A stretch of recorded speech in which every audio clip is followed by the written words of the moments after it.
반갑습니다. 오늘 9월 11일 우리 수요일 아침입니다. 우리 수요일 아침 우리 매일 성경 아침 묵상으로 함께 우리 큐티하고 묵상하도록 하겠습니다. 오늘은 열왕기하 5장 15절부터 27절까지의 말씀이고요. 이제 그 나아만 장군이 이제 나병에서 치유를 얻게 된 기적의 놀라운 장면 이후의 모습을 보게 됩니다. 그러니까 병에서 고침을 받고 거기서 이제 모든 장면들이 대부분 끝나죠. 그 은혜로. 근데 오늘 장면은 또 의미 있는 것이 뭐냐면 나아만 장군이 병을 낫게 되었는데 그 이후에 어떻게 살아가느냐, 그 이후에 나아만 장군의 심경이 어떻게 변화되었느냐를 보여준다라는 거죠. 사실 굉장히 중요하거든요. 그 이후의 삶이.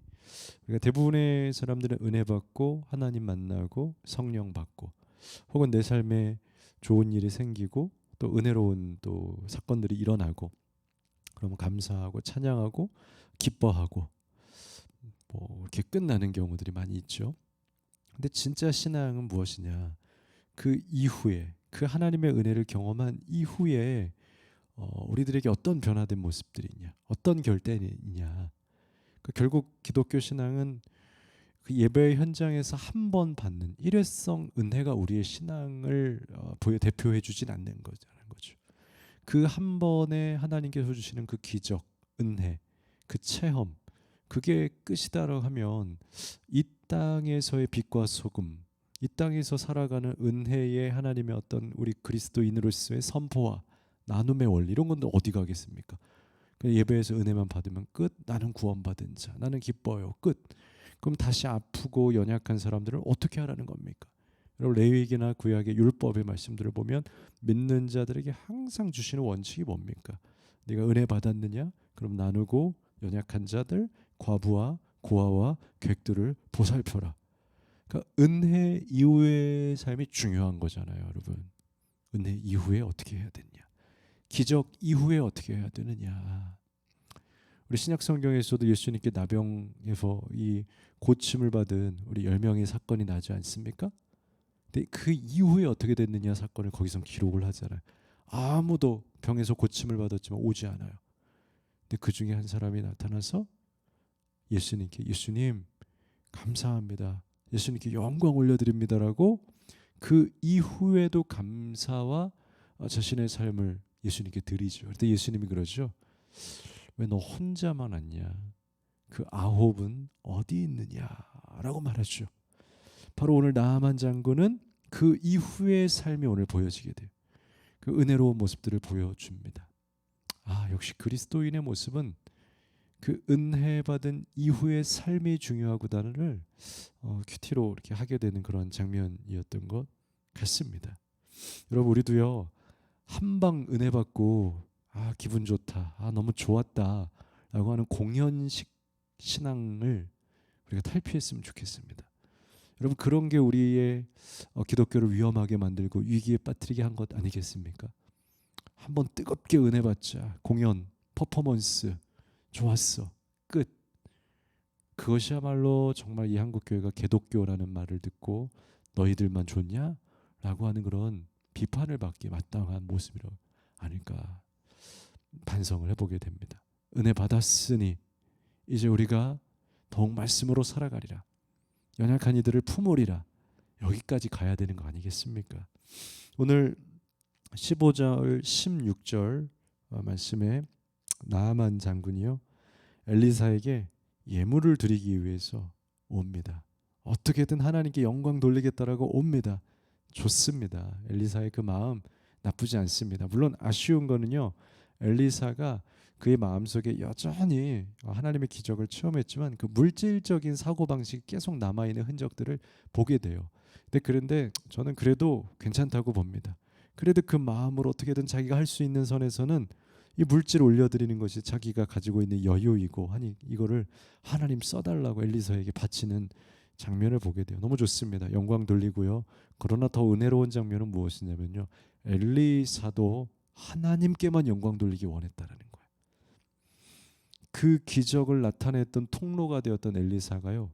나는 여기까지, 나는 통로로만 쓰임 받기를 원합니다. 이 모든 영광은 하나님만 받으십시오. 끝. 정말 매끄럽고 깔끔하고 정말 신앙의 모범이 되는 이 모습, 우리에게 있어야 되는 거 아니겠습니까? 우리가 기적을 경험하고 혹은 기적으로 인도하고 좋은 일을 하고 봉사를 하고 하나님의 일들을 나타내고, 그럼 그것으로 모든 영광을 하나님께 돌리면 끝인 겁니다. 그 이후에 구차하게 내가 잘했으니까 좀 칭찬 좀 받았으면 혹은 어떠한 보상이 있었으면, 이것들이 우리를 오히려 더 무너뜨리게 하고 기적을 퇴색시킨다는 거죠. 하나님의 은혜를 퇴색시켜 버린다는 거죠. 근데 오늘 엘리사는요, 나도 아무것도 아니다, 하나님이 다 하신 거다, 그렇게 마감을 하게 되는 이 엘리사의 모습, 너무나 멋있는 우리의 기적 이후에 모델이 되는, 하나님께 영광 돌리는 삶을 살아가야 되는 모습을 보여주게 됩니다. 15절 16절에 나아만이 모든 군대와 함께 하나님의 사람에게 돌아옵니다. 병이 고침받았지 않습니까? 요단강을 씻고 다시 엘리사에게 옵니다. 그의 앞에 서서 이르되 내가 이제 이스라엘 외에는 온 천하에 신이 없는 줄 내가 알게 되었습니다 하고 하나님께 영광을 돌려요. 그리고 예물을 받으소서 합니다. 그때 이르되 내가 섬기는 여호와께서 살아 계심을 두고 맹세하노니 내가 그 앞에서 받지 아니하리라 하였더라. 나아만이 받으라 간권하되 그가 거절하니라.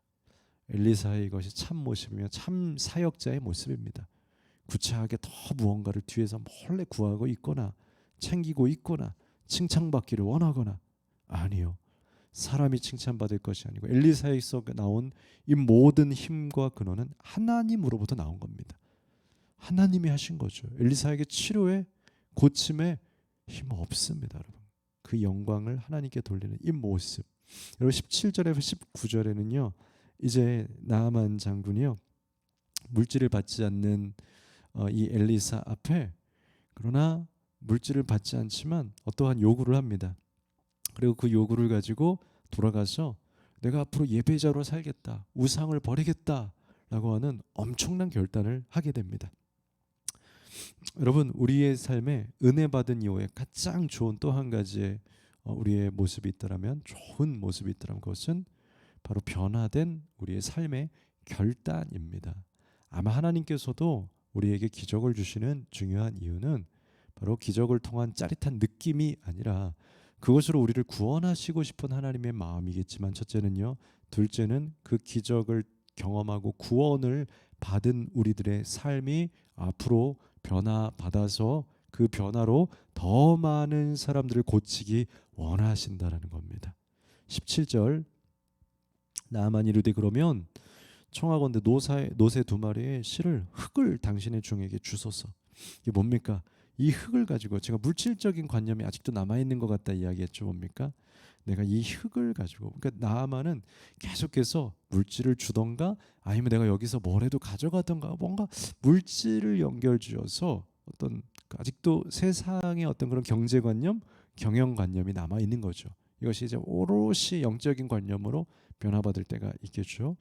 그래서 흙을 가져가서 내가 그곳에서 정말 이 이스라엘의 흙을 가지고 내가 아랍 나라에서도 하나님 앞에 예배드리고 싶습니다라고 그냥 가도 되는데, 사실 굳이 없어도 되는데 그런 게 있어요. 그 자기의 몸에 남아있는 그 옛 과거의 흔적들, 굳이 비판만 할 것이 아니라 남겨 있는 게 있어요. 그래서 이것을 완전히 벗어버리고 또 고치기 위해서는 시간과 또 경험과 또 많은 그 일정들이 필요하죠.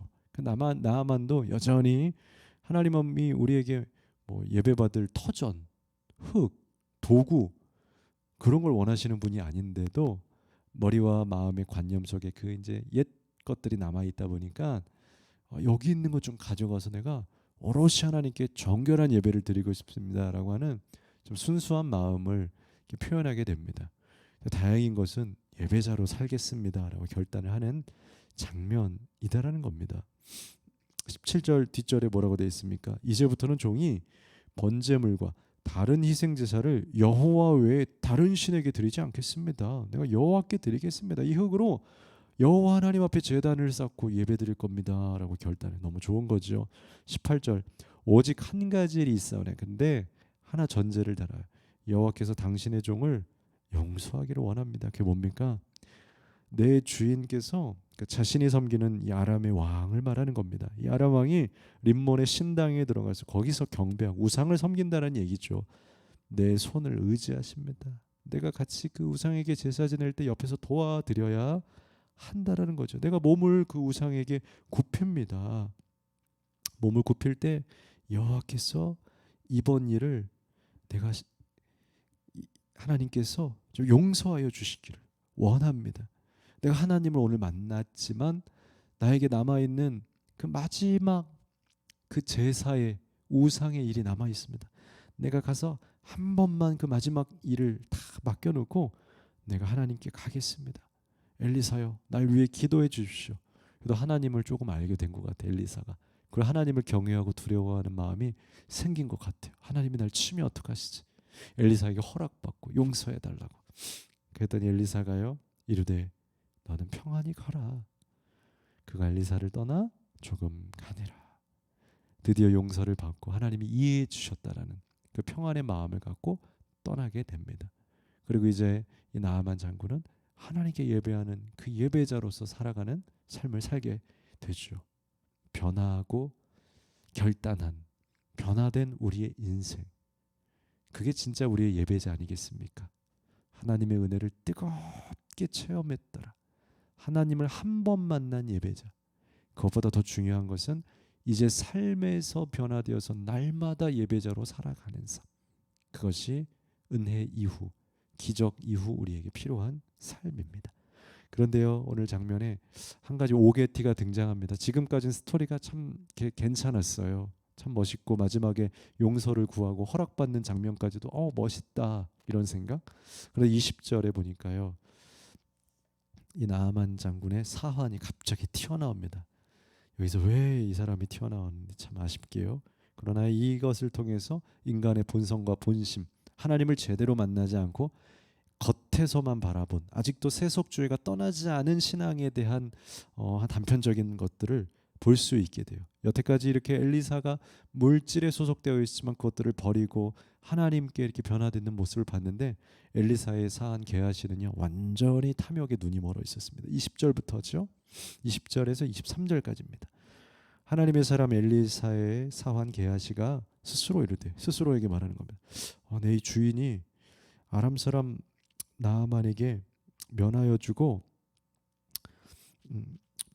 나아만의 사안이 아니죠. 죄송합니다. 제가 잘못 읽었죠. 엘리사의 사안 게하시입니다. 엘리사의 사안, 엘리사가 돈을 받지 않았잖아요. 그러니까 게하시가 이걸 보면서 하나님께만 영광 돌리는 그 엘리사의 모습인데, 이것을 오롯이 이해하지 못하고 오늘 말씀해 보니까요, 이 게하시가 엘리사가 받지 못한 것 내가 받아야겠다. 아니 저렇게 열심히 일하고 저렇게 한 성도를 위해서 기도하고 충성을 다했는데 그것 좀 받으면 어때? 조금은 인간적으로는 이해가고 수고하고 고생한 거 많아요. 근데 엘리사의 진심이 뭡니까? 정말 하나님께 영광 돌리고, 혹은 선지자가 돈 받더라. 여러분, 그런 오해들도 진짜 있습니다. 성도는 성도대로 정말 감사로, 혹은 또 어려운 또 주의 종들을 위해서 헌금하기도 하고, 개인적으로도 이렇게 섬김으로 또 그런 물질을 또 이렇게 드리기도 할 때도 있습니다. 그런데 아주 간혹 그걸 잘 모르는 사람들이, 목회자가 돈을 밝히더라. 저 사람이 저렇게 기도하고 예배하는 거 다 돈을 위해서더라. 이런 안 좋은 그러한 것들이 이 사회 안에, 교회 안에 휩쓸리게 될 때 너무나 아픈 상처들을 목회자가 받죠. 엘리사도 마찬가지였을 거예요. 그것을 통해서 물론 그 감사하는 마음을 알고 사역을 위해서 그 물질이 필요한 것도 맞는데, 엘리사가 더 지혜롭죠. 이것 때문에 내가 발목을 붙잡히게 된다면 하나님의 영광을 저버리는 것이고, 앞으로 내가 기도해야 될 사람들에게 의심을 줄 뿐이고, 이건 훨씬 더 어려운 일이 될 수도 있다.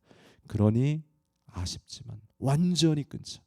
하나님이 날 축복하기를 기대. 이 깊은 마음이 있었는데요, 이 게하시는 그걸 이해하지 못하고, 그거 내가 받아와야겠어. 얼마나 수고했는데 좀 받아야겠어. 그리고 나아만 장군을 쫓아갑니다. 21절 나아만의 뒤를 쫓아가니 나아만이 자기 뒤에 달려옴을 보고 수레에서 내려 맞이하여 평안이냐 하니 평안하냐? 그랬더니 22절에 그가 이르되 평안합니다. 우리 주인께서 나를 보내시며 말씀하시기를 거짓말이죠. 지금 선지자의 제자 중에 두 청년이 에브라임 산지에서부터 자기에게 왔습니다. 손님이 왔어요. 배우러 왔어요. 청하건대 손님이 왔기 때문에 아쉽지만 당신들이 좀 그 손님에게라도 줄 한 달란트와 옷 두 벌을 좀 주십시오. 그 두 청년에게 옷도 주고 용돈도 주고 같이 좀 먹어야 될 거 아니겠습니까? 하면서 조금만 주세요라고 손을 내밀었다라는 겁니다.